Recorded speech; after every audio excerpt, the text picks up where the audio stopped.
Disparé al venado justo después del atardecer, bajo un grupo de fresnos manchados de podredumbre.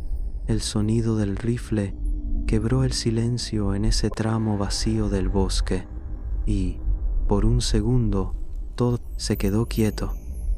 Luego, los insectos reanudaron su coro. No era deporte, nunca lo fue. El animal cojeaba al moverse, la pata trasera inflamada a la altura de la rodilla, la cornamenta izquierda partida y astillada en la base, los ojos ya nublados. Desde 15 metros de distancia podía oler la enfermedad. He trabajado en suficientes operativos de control como para reconocer los signos de la caquexia crónica, enfermedad de desgaste crónico, SC para abreviar, antes de que las pruebas de campo lo confirmaran. El desgaste es lento, los vacía por dentro, los deja parados en los arroyos con la boca abierta, bebiendo nada. El mandato del Estado era claro.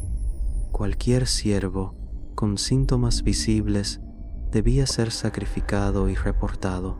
Me acerqué con guantes, tomé las fotos de post-mortem de costumbre y registré las coordenadas GPS. Anoté el número de etiqueta, Rosiete 1769, enganchada bajo el pliegue de piel cerca del hombro derecho. Inserción estándar lo bastante profunda como para que los carroñeros no la alcanzaran fácilmente.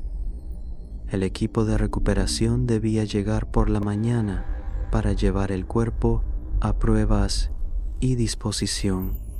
Me quedé lo suficiente para ver cómo las moscas se posaban. Luego regresé a través de los árboles cada vez más ralos y conduje hasta el estacionamiento de guardabosques donde guardaba mi cuaderno temporal. Entrada hecha, hora registrada, otra tarea terminada. A la mañana siguiente recibí una llamada.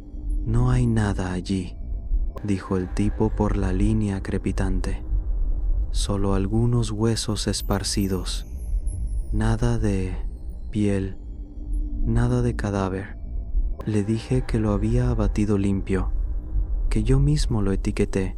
Le di de nuevo las coordenadas. Deben haber sido coyotes o un oso. Usted sabe lo rápidos que son en esta época del año.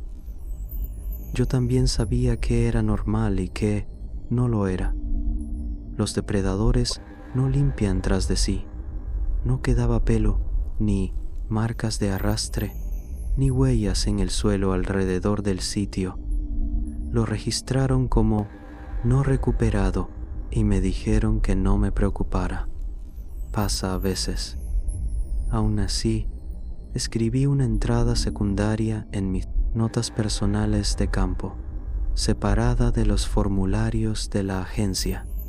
Macho adulto, estimado 5 años, cornamenta izquierda fracturada, articulación trasera inflamada, etiqueta de rastreo R7 1769 confirmada, sin recuperación, cadáver desaparecido.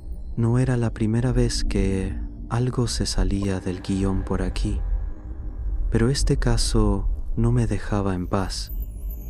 Había algo en la forma en que se veía justo antes de apretar el gatillo. No asustado, no con los ojos muy abiertos, solo quieto.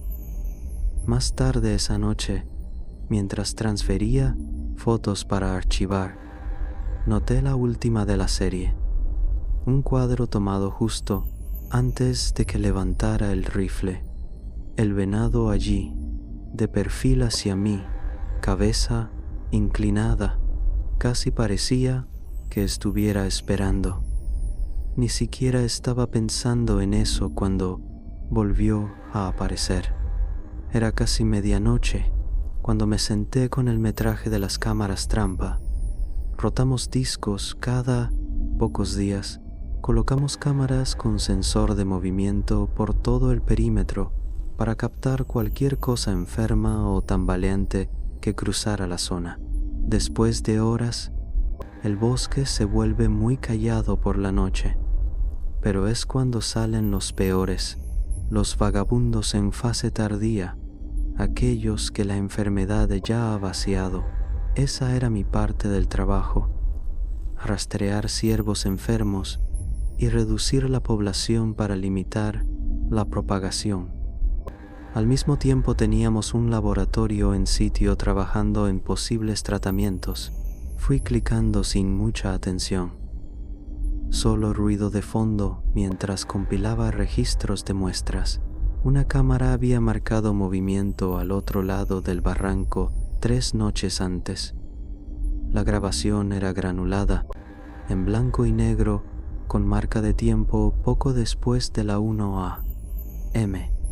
Un ciervo cruzó de derecha a izquierda, bajando la ladera por un cauce seco, flexible pero lento.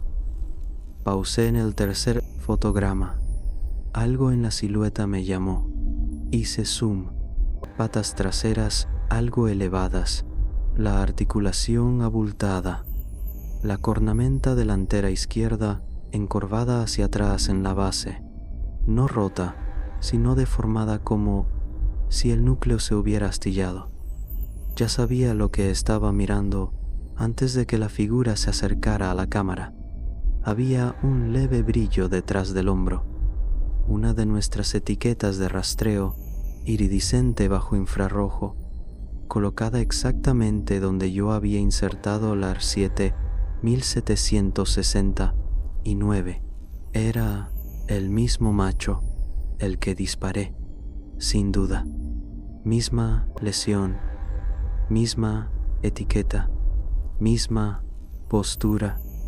Me incliné hacia adelante, retrocedí y lo dejé correr otra vez.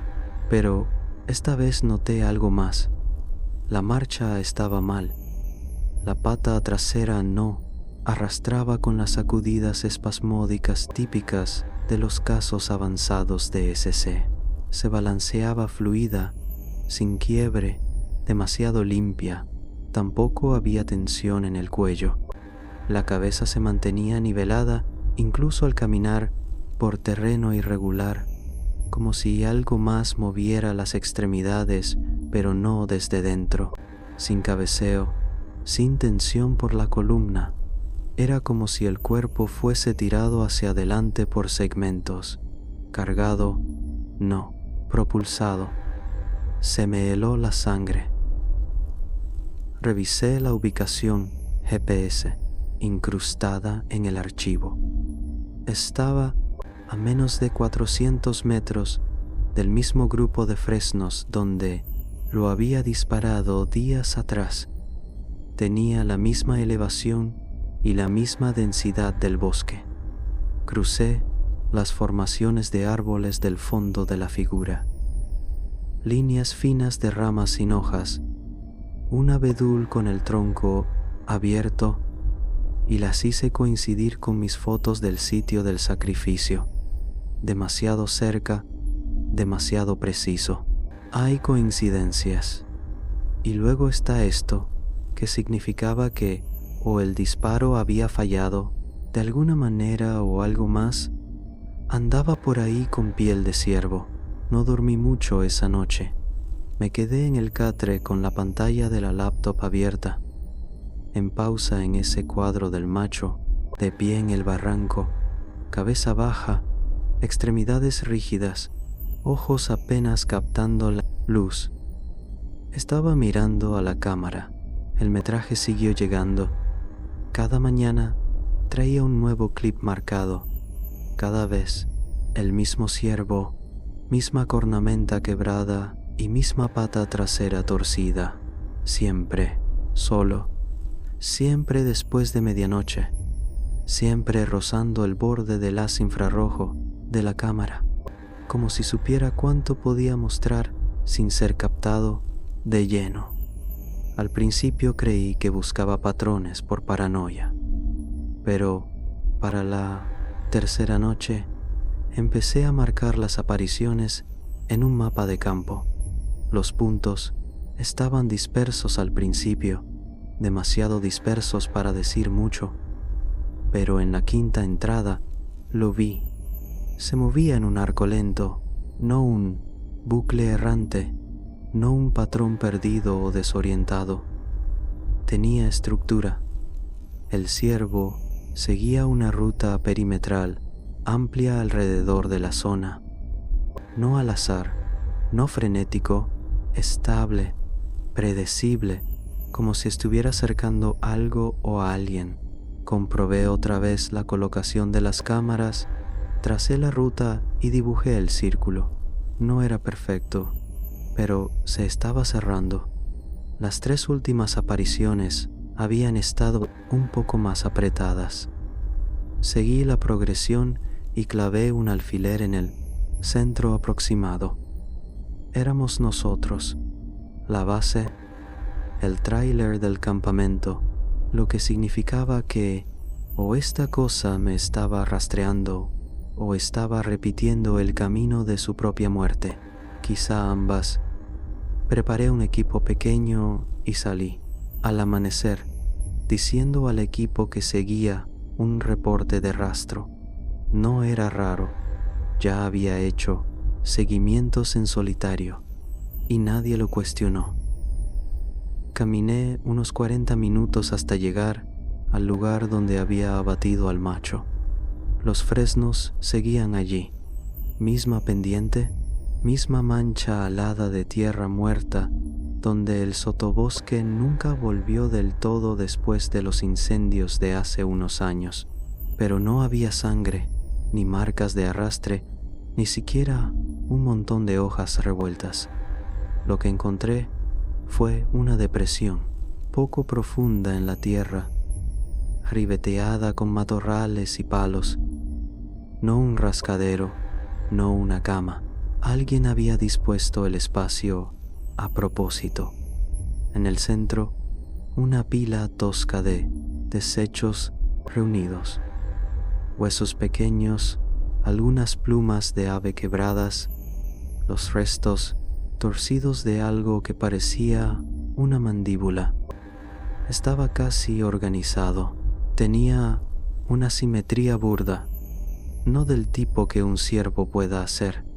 Ellos no construyen, no anidan, no recolectan, lo que significaba que actuaba por otro instinto. Algo dentro, lo que fuera que caminaba ese cuerpo, era consciente, deliberado, quizá incluso estaba aprendiendo. Tomé fotos, las envié a mi portátil de campo y marqué el área para seguimiento, pero no mandé las imágenes al departamento. Aún no. No estaba listo para explicar por qué perseguía a un ciervo que debía estar pudriéndose bajo 15 centímetros de tierra. Cuando empaqué y me di la vuelta para irme, juraría que algo se movió detrás de la línea de árboles. No el estallido de un animal asustado, solo un cambio de peso lento y deliberado, como si algo esperara a que yo mirara a otro lado. No me giré. Volví al campamento con la sensación de que, fuera lo que fuese, había construido algo y eso apenas empezaba. Eran casi las 3 a.m. cuando algo golpeó la pared de la cabaña. No un arañazo ni un roce, un golpe pesado y directo, seguido, sin correteo de pezuñas, escapando solo un único y deliberado impacto. El sonido me hizo sentar de un salto. Me quedé congelado un momento, afinando el oído. Luego llegó otro ruido, mucho más suave, un leve quejido del marco de pino, acomodándose o algo apoyándose en él. Tomé la laptop y repasé el metraje más reciente. La cámara de la entrada no mostraba nada, solo la franja inmóvil de pasto aplastado y el cajón de acero para osos. Fui a la toma trasera, la que monté más que nada para vigilar mapaches. Ahí lo vi, no de cerca, no detallado, pero suficiente. El ciervo estaba justo dentro del brillo infrarrojo, erguido, no en 4 patas, de pie. Sus patas traseras estaban bloqueadas en las articulaciones, delgadas pero rígidas. El resto del cuerpo se desplomaba hacia adelante, las extremidades delanteras colgando como peso muerto, el pecho arqueado, la caja torácica comprimida. La cabeza colgaba demasiado adelantada antes de levantarse lentamente, tiesa e insegura. Dio un paso hacia adelante, luego otro. Cada movimiento estaba forzado. Temblando por el esfuerzo de equilibrarse, se movía como una marioneta manipulada por manos que nunca han visto algo vivo, pero mantenía la cabeza erguida. Incluso con la mala resolución, pude ver que seguía la lente. Su rostro había cambiado. El hocico estaba parcialmente hundido. Ya no era una línea limpia de hueso y pelo. La piel se desplomaba por un lado, cayendo más allá de la mandíbula. Se veía más pesado que antes, hinchado o reblandecido. No había brillo en los ojos, solo las cuencas donde solían estar. No pastó, no olfateó, solo se quedó ahí mirando. No era un carroñero usando un cadáver, era un instinto. Estaba rastreando algo, a mí. Cerré la laptop y fui a la caja de archivos bajo la litera. Saqué el registro original de la casa, el manuscrito, no el reporte digital que presenté después. Tenía sangre en la esquina por el cuchillo de etiquetar, pero lo demás estaba limpio. Coordenadas, hora, código de etiqueta, un boceto rápido de campo, y entonces lo vi garabateado en el margen, un lápiz tenue casi borrado. Quemar después de la disposición. No lo había notado. El equipo de recuperación nunca apareció. Había una instrucción del equipo de laboratorio que pasé por alto, lo que significaba que fuera lo que fuera esa cosa, lo que andaba en el cuerpo vacío de ese ciervo, lo había dejado allí. Le había dado tiempo. Tomé el candado pesado del cofre de equipo y atranqué la puerta. Empujé la silla bajo la manija por algún instinto inútil. No detendría nada con verdadero peso detrás, pero me hacía sentir que hacía algo. Afuera, el viento se había detenido, sin movimiento del bosque, sin insectos golpeando el vidrio. Se sentía como si el monte se hubiese vaciado, como si las reglas normales de la naturaleza se hubieran pausado. No dormí. Me senté en la esquina con la cámara abierta, mirando el segundo ángulo, esperando su regreso, pero nunca volvió. La luz de la mañana se filtró por las cortinas cerradas. La impresión seguía sobre la encimera, medio arrugada. Quemar después de la disposición. No se la había mostrado a nadie. ¿A quién le diría? Solo seguí actualizando la app de las cámaras y esperando otro aviso. Nada aún. Me empezó a doler la cabeza, seguramente por el estrés.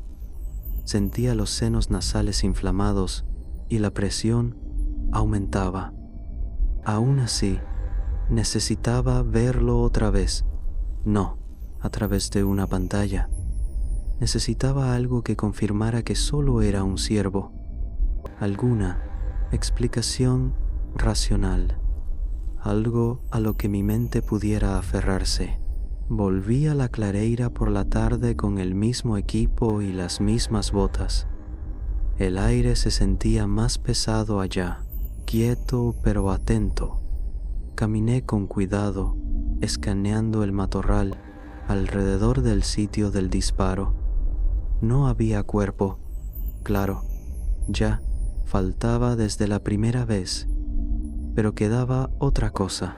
Junto a una zarza, encontré un mechón de pelo enganchado en una espina, oscuro, áspero, inconfundible. Unos pasos más allá, vi una mancha de algo más oscuro en la cara plana de una roca volcada. Parecía seco y ceroso. No era podredumbre exactamente, casi preservado. Tomé una muestra con pinzas, la envolví en papel aluminio y la guardé para el camino de vuelta. En mi cabaña monté mi viejo microscopio de campo. No era de alta gama, apenas mejor que el de un estudiante, pero aún servía para leer algo a bajo aumento. Corté una lasca del tejido ceroso, la puse en un porta con una gota salina. En cuanto miré por el ocular, sentí frío en la nuca. Había costuras, no cortes ni cicatrices, líneas de unión. Pequeñas estriaciones simétricas, cruzando en un patrón de cuadrícula justo bajo la superficie. Las células no estaban secas, estaban vivas, más que vivas. Estaban organizadas, pulsando levemente.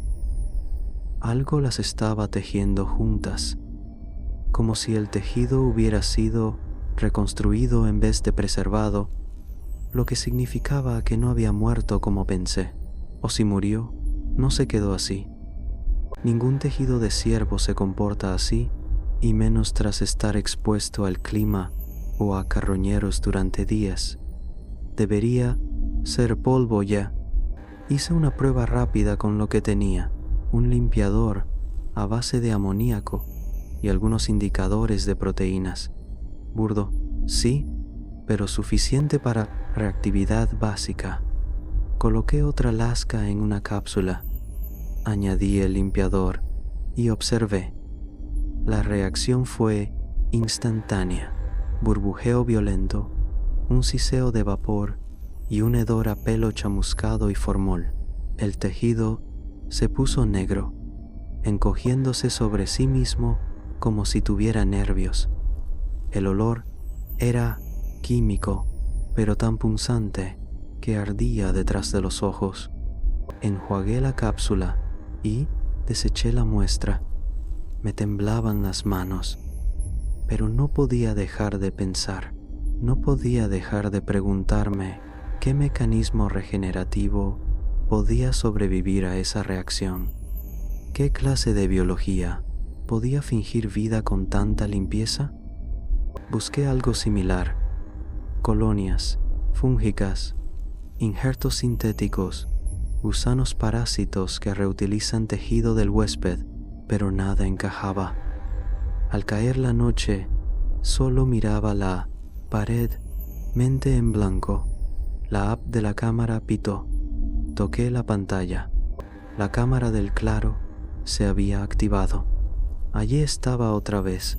El ciervo estaba en el borde del arbolado, solo de pie, pero algo era distinto.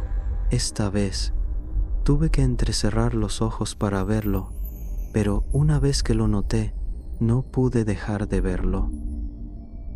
Le faltaba la pata delantera izquierda, no masticada ni arrancada, simplemente ausente. La piel del hombro estaba lisa, pálida bajo la luz de la luna, estirada como arcilla, pero la cosa no cojeaba. Se plantaba parejo, cambiando el peso como si esa extremidad nunca hubiera existido. Hice más zoom, tanto como permitía el grano. El ciervo giró hacia la cámara. Me congelé.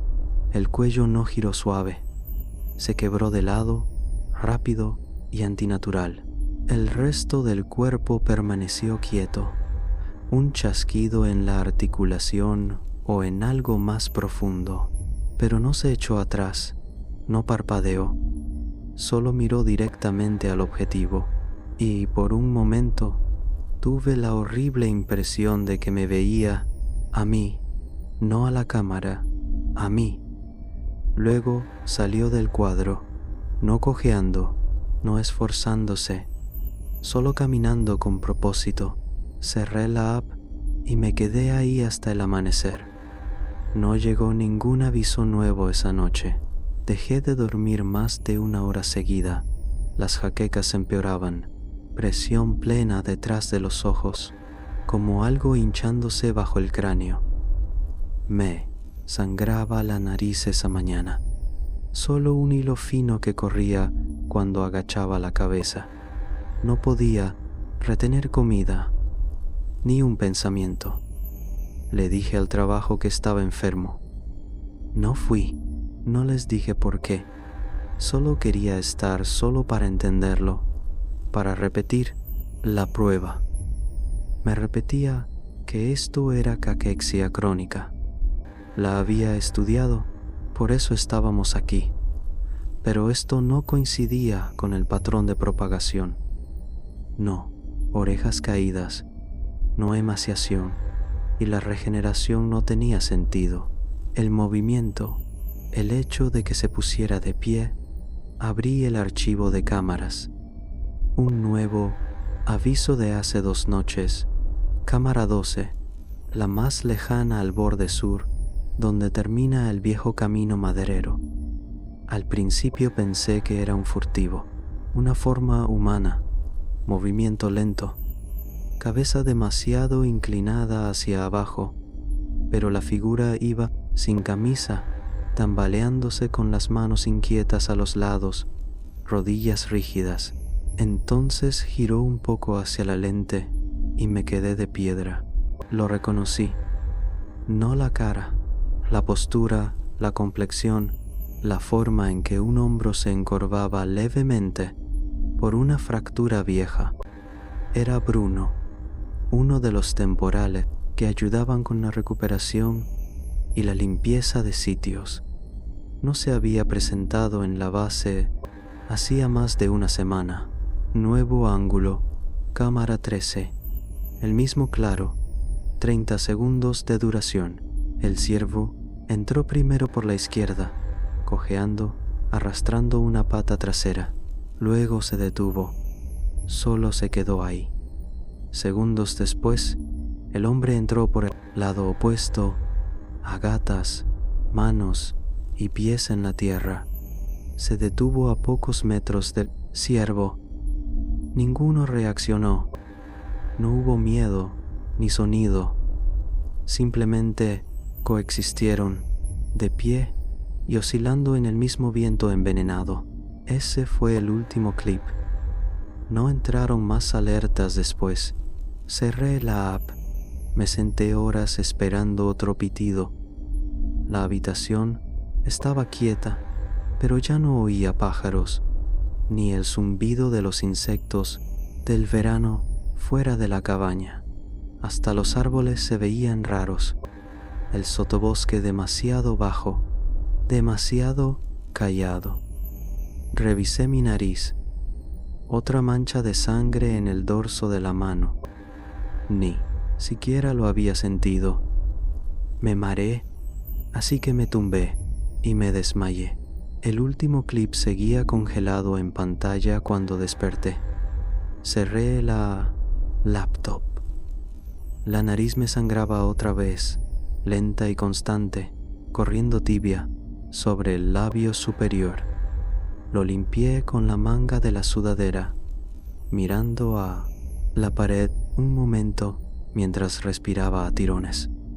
El aire estaba muy pesado, o quizá mis pulmones estaban ralentizando. Intenté llamar a Bruno, el asistente que creí ver en el video. Sonó 2 veces y saltó buzón. La tablet de respaldo aún tenía acceso a la red de la DRN, Dirección de Recursos Naturales. Ingresé y abrí los registros de seguimiento remoto, sin reportes en 36 horas.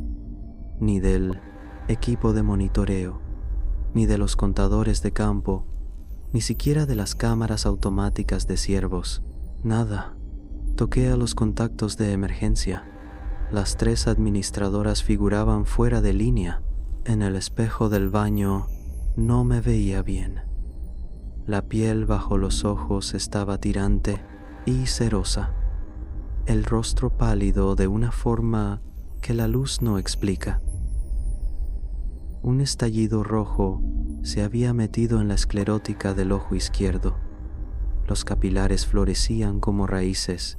Cuando presioné los nudillos contra el pómulo, la presión se desvaneció despacio, sin borde. No necesitaba un análisis de sangre para confirmarlo. Lo que estuviera en el ciervo, lo que lo mantenía moviéndose, ya estaba en mí. Y si estaba infectado, significaba que tenía un reloj encima. No me molesté en llamar a la oficina. Otra vez. No reporté síntomas.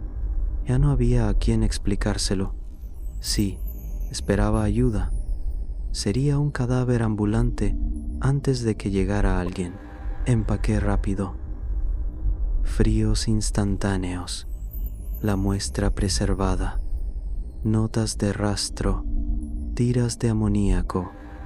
Acelerantes de campo. Cada unidad con metraje. Un USB con software básico para imágenes al microscopio. Suficientes latas de comida como para unos días, si las necesitaba. Afuera, el viento se había ido. La cabaña no crujía. No había pájaros, no insectos. Solo el zumbido bajo de árboles recordando su peso. El laboratorio principal estaba a 110 kilómetros al norte, afiliado a la DRN pero independiente. Tenía generador de respaldo, cámara fría y campana de esterilización, si lograba llegar antes de que los síntomas empeoraran. Quizá podría terminar lo que empecé, rastrear la propagación, quemar lo que aprendió a usar piel. Cerré con llave la puerta de la cabaña, eché una última mirada a la línea de árboles. Nada se movía, pero el silencio se sentía consciente. Subí a la camioneta, encendí el motor y conduje sin mirar el retrovisor. Si no llegaba a tiempo, nadie lo haría. Alcancé el laboratorio al caer la tarde. Los árboles se cerraban sobre el camino, ramas arañando la carrocería mientras subía por la grava. No había señales de biólogos de campo ni turnos nocturnos, solo el viento y el ronroneo bajo del generador de respaldo, esforzándose por seguir el ritmo. Las puertas delanteras estaban sin seguro. Dentro, los fluorescentes parpadeaban tras cubiertas plásticas manchadas. Un par de focos zumbaban en sus casquillos, lanzando sombras largas y desparejas sobre el piso de baldosa. El aire olía levemente a cloro y a otra cosa, algo más profundo, húmedo, hierro, dulzón. Nadie me saludó, ningún movimiento, solo el pitido lento de una puerta de seguridad atascada entreabierta en el pasillo del fondo. Recepción abandonada. Una taza de café aún humeaba apenas, el borde manchado con un sorbo a medias. Un par de lentes descansaban al lado, plegados como si alguien pensara volver. No lo hicieron. Avancé más en la instalación. La sala de vigilancia estaba abierta, lo cual violaba el protocolo. El muro de monitores tartamudeaba con bucle de cámaras del edificio. Portón, pasillo de acceso, sala del generador, senderos exteriores. Un feed me llamó la atención. Una forma agazapada en la línea de árboles detrás del laboratorio. No humana. Espalda ancha, jorobada, Inmóvil, otra pantalla mostraba a una figura caminando sin camisa por un pasillo del personal. Pies descalzos, piel pálida. Arrastraba algo detrás, un tubo metálico repicando contra la cerámica. No había área de pacientes en este edificio, sin camas, sin sueros, pero yo sabía lo que veía. Apagué los feeds, no necesitaba ver más. La sala de congeladores era peor.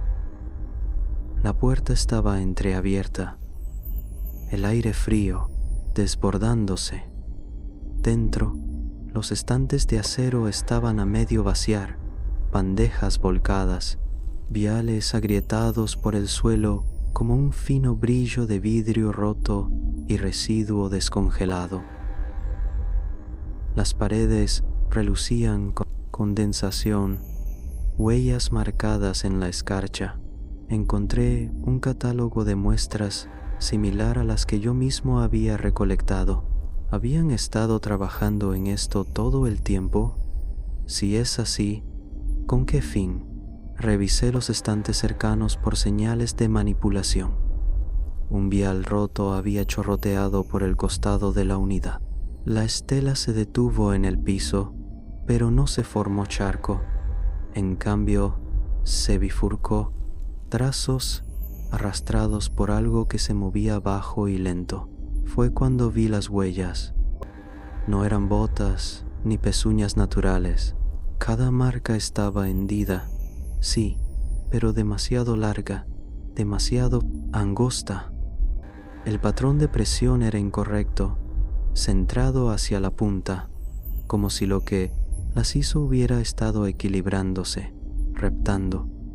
Conducían lejos del congelador, cruzando la sala, directo a la rejilla de ventilación. Me acerqué. La tapa estaba arrancada, doblada en las esquinas. Dentro, el ducto era negro. Unos mechones largos de pelo se pegaban al borde interior. No pelo de ciervo, algo más áspero, casi como alambre. Algo ya había estado aquí antes que yo, o alguien lo había guiado adentro. Me quedé un momento escuchando. En alguna parte del ala trasera, algo metálico raspó el suelo. Luego, nada. Cerré el congelador y metí las muestras que quedaban en mi cámara fría portátil. Me temblaban las manos al cerrar con llave la puerta del laboratorio, y ya no estaba seguro de quién o qué había estado manejando este lugar. Por la mañana me temblaban más las manos. Empezó pequeño, solo los dedos, pero no podía enroscar una tapa sin torpeza. La visión se me iba en foco, no siempre, solo en parpadeos rítmicos. En el espejo sobre el fregadero vi mis pupilas expandirse y contraerse como si no supieran qué hacer. Me dolían las encías. Arranqué una hoja del reverso de una ficha y la prendí a mi chaqueta. Si pierdo el habla, quemen el cuerpo, no toquen la piel. Luego me fui al ala de biología. Solo funcionaban las luces de emergencia en esa parte, bañando el pasillo de un dorado tenue y tembloroso. Los carros estaban volcados, papeles esparcidos, pisoteados o empapados por una tubería rota en el techo. El aliento hacía vaho, hacía frío. Saqué el libro de registro de entre los restos de un escritorio. La mayoría de las páginas inútiles, conteos de fauna, tablas nutricionales, hipótesis a medias. Fui al final. Allí, entre dos hojas húmedas, se escondía una suelta con letra afilada. El huésped secundario mostró síntomas acelerados tras exposición a tejido infectado en descomposición. Infección demorada, correlacionada con disrupción química, tratamientos con amoníaco y alcohol. Me detuve. Mis síntomas comenzaron después de manipular la muestra, pero, por casualidad, di con el amoníaco, haciendo pruebas rudimentarias. Lo que inhalé sin querer no me curó, pero retrasó lo que le pasó al temporal, que vi arrastrándose con el ciervo.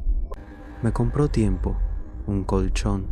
Los demás trabajaban bajo protocolo, estéril, preciso, exposición directa. Doblé la nota y la metí en la chaqueta.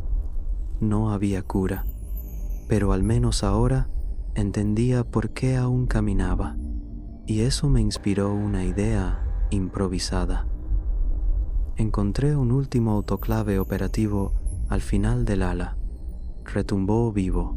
Cuando forcé el arranque, reuní todo lo que pude, lo que quedaba del tejido preservado, cualquier cosa que toqué, guantes viejos, incluso el recipiente, y lo metí todo en la cámara. El interior estaba cubierto de residuo negro, no moho, otra cosa. Tal vez alguien ya lo intentó. Programé la quema, cerré la compuerta y me alejé antes de que iniciara el ciclo de calor. Las piernas ya iban más lentas, no dormidas, solo pesadas. Cada paso se sentía retrasado, como si las señales cruzaran lodo. Toqué el cristal del pasillo. No lo sentí. No sentí el frío contra los dedos. Salí por atrás. El bosque seguía gris, las nubes bajas sobre el dosel, y en algún lugar detrás el laboratorio siseó vapor. No sabía si la esterilización serviría. No sabía si era tarde, pero me quedaba una cosa por hacer. Empaqué lo necesario y trabajé en camino. No una cura, solo un paso final. Y empecé a andar hacia donde empezó todo. No seguí las rutas de las cámaras esta vez. El claro donde disparé al macho, donde el cadáver desapareció, donde debí quemarlo. Llevaba todo conmigo en la mochila. Un cóctel improvisado, amoníaco de limpieza y acelerantes. Junté materiales para un dispositivo casero, óxido en polvo raspado de bisagras viejas y virutas de aluminio de letreros del sendero. No, era una mezcla de termita perfecta, pero encendería lo suficiente para quemar tejido y destruir lo que lo reescribía. La caminata fue más larga de lo que recordaba, o quizá yo iba más lento. Me dolían las articulaciones, hormigueaban los dedos. La fiebre detrás de los ojos pulsaba en oleadas, nublando los bordes de la vista. Pero aún pensaba claro. Aún podía decidir. Eso significaba que aún tenía tiempo. Usé ese tiempo para preparar dispositivos improvisados, toscos pero funcionales. Los árboles cambiaron antes que el camino. Al principio creí que era niebla entre las ramas, pero la corteza tenía un brillo, no mojada, encerada. Un entramado fino de hilos pálidos corría entre los troncos y, al rozar uno, se pegó a mi chaqueta. Llegué al claro y ya no era un nido, había florecido. La pradera era un despliegue de espiras orgánicas, tendones y flor fúngica. Largas hebras venosas corrían entre árboles y al sotobosque. La tierra parecía amoratada. Había nódulos del tamaño de puños semienterrados, tallos fúngicos palpitantes que se habían vuelto estructuras acanaladas, casi jaulas, pero no sabía si eran para mantener algo dentro o fuera. El olor era peor que cualquier podredumbre que hubiese encontrado, una mezcla de hierro, fermento y algo dulzón, como fruta madura echada a perder. La fauna se había ido, sin pájaros, sin insectos, pero alrededor del perímetro el suelo estaba sembrado de cadáveres, roedores, un mapache, algo pequeño y canino, quizá un zorro. Algunos aún se estremecían. No respiraban, espasmos como si sus cuerpos no hubieran aceptado que ya estaban muertos. Uno, un conejo, alzó de golpe la cabeza, mandíbula crispando. Salió un sonido, no un aliento, un clic, quizá un intento de hablar. No me quedé cerca para oír. Esto era lo que hacía. No cazaba, cultivaba, reescribía las instrucciones que le dicen al músculo y al hueso cómo ser. En el centro del claro había un montículo, carne, pelo, cornamenta, segmentos de cráneo, de ciervo fundidos con algo que parecía vértebras, costillas humanas, piernas enredadas, algunas aún con restos de pantalón de campo. Un parche con nombre asomaba medio fundido en el tejido. No me acerqué a leerlo, ya lo sabía.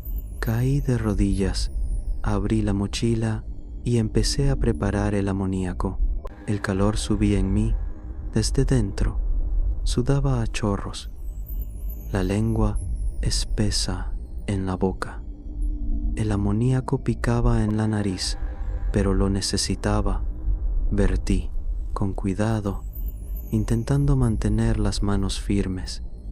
Solo unos minutos, solo un encendido, exitoso. Oí los pasos antes de verlos, no pezuñas, no garras, pies. Me giré despacio, la carga de termita a medio armar sobre el regazo. 3 figuras salieron de detrás del borde del nido. Gente, o lo que solía serlo, mi equipo de campo, Haro, de mi rotación del laboratorio, Genaro, el pasante que registraba muestras, y uno de los guardabosques con quien solía reportarme en la ronda de la mañana. La piel les lucía esponjosa, anegada, moteada con parches grises que latían bajo la superficie. Las venas se veían negras, ramificadas por brazos y cuello. Los 3 me miraban con ojos blancos nublados, labios entreabiertos, en respiraciones lentas y superficiales que no sonaban a respirar, no arremetían, no gemían ni aullaban, solo dieron pasos adelante, brazos rígidos, cabezas ladeadas y bocas flojas, como si aún intentaran recordar cómo funciona moverse. Para ellos, yo parecía otro, infectado, regresando a la colmena. Tomé aire trémulo y levanté una mano, sin querer. «Perdón», dije. Por un segundo, algo titiló detrás de los ojos de Haro, un tic en la mejilla, la mandíbula se movió. Vi los labios intentar formar una palabra, pero solo salió un graznido húmedo, una garganta demasiado blanda para sostener sonido. Aún había compasión, un destello de humanidad que se evaporaba rápido. Entonces llegaron los ciervos. Ellos no tenían tales sentimientos. Emergieron despacio, con calma segura, desde los árboles detrás del equipo. El erguido inclinó hacia adelante, con un paso, la columna vibrando por el esfuerzo, pero las extremidades ya se movían limpias. Detrás reptaba otro, hombro torcido, arrastrando el peso por raíces expuestas. El último se movía peor. Arrastraba un miembro fusionado que no era del todo de ciervo, parte hueso, parte músculo humano, ensartado con una tensión incorrecta. No hacían ruido. Sus cabezas se ladeaban con curiosidad mecánica. todos los ojos clavados en mí, y vieron lo que hacía. Un bufido salió de sus fosas mientras se preparaban para cargar, pezuñas tensándose para el sprint. Me tembló la mano al buscar el chispero. La primera raspada no dio nada. La segunda, chispas. A la tercera, prendió. Encendí el frasco pequeño de amoníaco, lo lancé al borde del nido. Chisporroteó al contacto. La red fúngica silbó, las venas negras retirándose de la quemadura química como si estuvieran vivas. Eso bastó. Las abominaciones reanimadas se tambalearon hacia adelante, no hacia mí, sino hacia el punto que golpeé, crispadas, compelidas, dolor, instinto, rabia. No lo sé, pero me dijo algo importante. Tenían elección. No se me abalanzaron. Aún no. Fueron al fuego. No les di tiempo de pensarlo.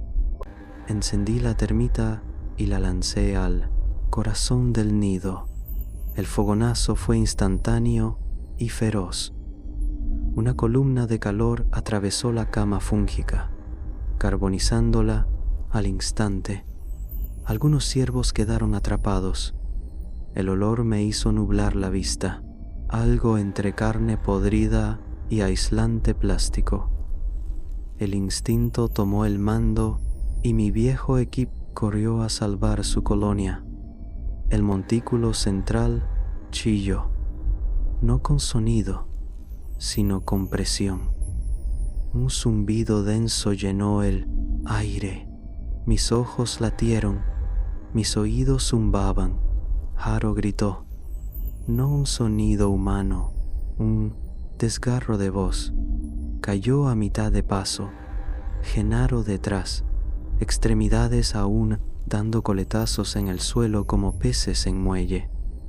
El ciervo erguido intentó huir, pero colapsó en cuanto su conexión se cortó.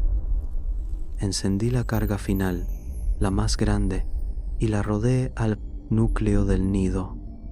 Prendió al contacto. La segunda explosión fue peor que la primera. Los árboles prendieron. Las llamas corrieron por los troncos. La red tendinosa se quebró y se encogió. Una línea de hongo intentó huir por raíces, pero el fuego la persiguió. Lo más importante, todos los cuerpos ardieron, destruyendo los restos de esta cosa. Retrocedí tosiendo en la manga. La visión se me embarró. Un ojo se oscureció. Me lo limpié y la mano volvió roja. Sangre. El claro convulsionó como un cuerpo en crisis. Luego se quedó quieto. Me quedé hasta que las llamas alcanzaron la cresta, hasta que toda la floración quedó negra y quebradiza, hasta que el calor borró el hedor. Solo entonces me di vuelta y caminé, quemado, enfermo, sangrando por ambos ojos, pero más liviano que en semana, porque hice algo real, porque lo terminé, o al menos me aseguré de que no se extendiera más. Y si me equivoco, si algo sale arrastrándose después, ya no estaré para verlo. Me senté desplomado en la camioneta, garganta áspera, ojos borrosos. Apenas me respondían los dedos. Se me resbalaban en el botón de la grabadora antes de lograr presionarlo. Muestra esterilizada. Nido origen incinerado. Transmisión a huésped secundario. Confirmada. Mi voz ya no sonaba a mía. Esperé un largo momento, dejando que el silencio asentara, antes de hablar otra vez. Mi nombre es Elías Varela, credencial de campo 70 y 2601B, biólogo de fauna, contratado, asignado por el Estado. Actué solo. He destruido todas las muestras conocidas infectadas. El sitio de crecimiento ha sido neutralizado. No hay sobrevivientes. Hice una pausa, escuché, solo el viento, bajo en la cresta, sin movimiento en los árboles, sin pasos en el matorral. Si alguien encuentra este registro, no busque sobrevivientes, no queda nada que valga la pena recuperar. Solté el botón y dejé caer la grabadora en mi regazo. Apoyé la cabeza en la ventana. El vidrio frío fue firme, casi anclaje. Afuera, el bosque seguía cubierto de ceniza y neblina. Tomé el casete y lo sellé en una caja estanca para muestras. Lo rotulé claro, lo dejé fuera junto a la camioneta, pero no demasiado cerca. Si alguien llega a este lugar, primero encontrará la verdad. Luego, volví a sentarme adentro y miré las llaves en la palma. Mentí. No había destruido todos los rastros. Quedaba uno, yo. Pero eso se resolvería en breve. La termita estaba montada, tosca pero funcional, bajo el asiento, conectada al encendido. Revisé el fusible 3 veces antes de que la vista se me fuera. Cuando la llave gire, la reacción empezará. Calor, metal, llama, nada que pueda propagarse. Tomé un último aliento, sin últimas palabras, sin despedidas dramáticas. Solo giré la llave.